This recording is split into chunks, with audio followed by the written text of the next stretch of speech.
ये जो सरकार नारा दे रही है 400 पार, इन्हें पता नहीं है मुजफ्फरनगर, कैराना, मेरठ, बिजनौर, नगीना, सहारनपुर नारा लग रहा है 400 हार, 400 पार नहीं।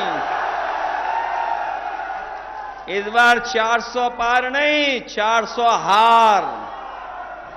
और सोचिए, जिस सरकार के खिलाफ किसान खड़ा हो जाए और जिस सरकार के खिलाफ नौजवान खड़ा हो जाए, बताओ वो सरकार निपट जाएगी कि नहीं निपट जाएगी? और हम तो अपने नौजवानों से कहना चाहते हैं, ये सरकार रहेगी न नौकरी मिलेगी न रोजगार मिलेगा, और अगर ये और आ गए सरकार में तो आपकी शादी भी नहीं होगी, बिना शादी के रहना पड़ जाएगा। बताओ, आंकड़े पढ़ लिए कि 80% नौजवान बिना नौकरी का है, बिना रोजगार के है। बताओ, जब नौजवान बिना नौकरी बिना रोजगार के होगा तो उसकी शादी कहां से होगी?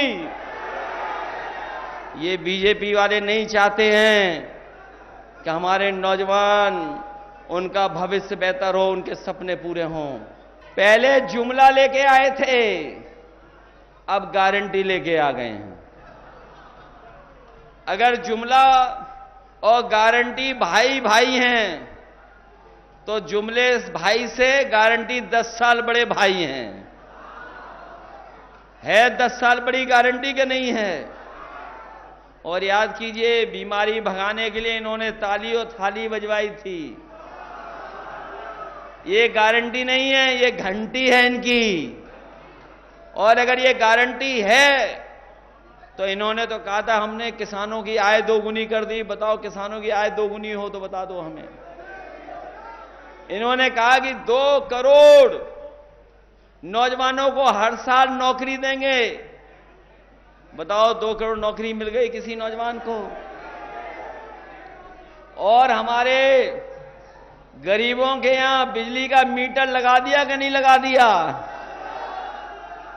सर, ट्यूबवेल पर लग गया मीटर कि नहीं लग गया?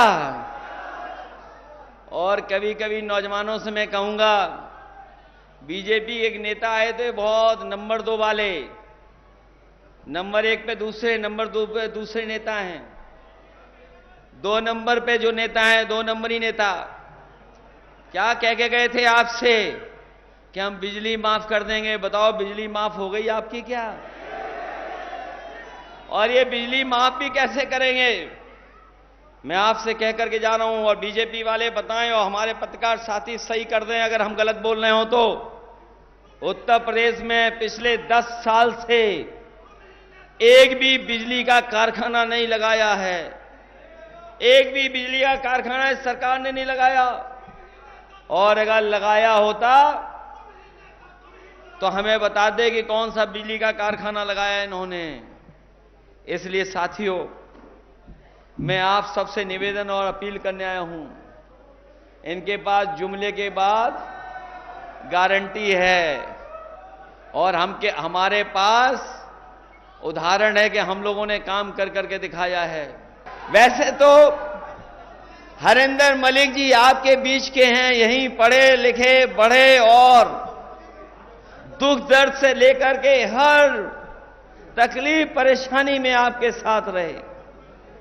लेकिन बहुत सारे साथी ये नहीं जानते होंगे, हरेंद्र का मतलब हिंदी में शिव भी होता है। जो लोग हिंदी को जानते होंगे वो जानते होंगे कि हरेंद्र का मतलब हिंदी में शिव भी होता है। और इस बार आप जिताओगे तो आपका एक एक कष्ट और परेशानी को दूर करने का काम यही समाजवादी पार्टी के प्रत्याशी करने काम करेंगे।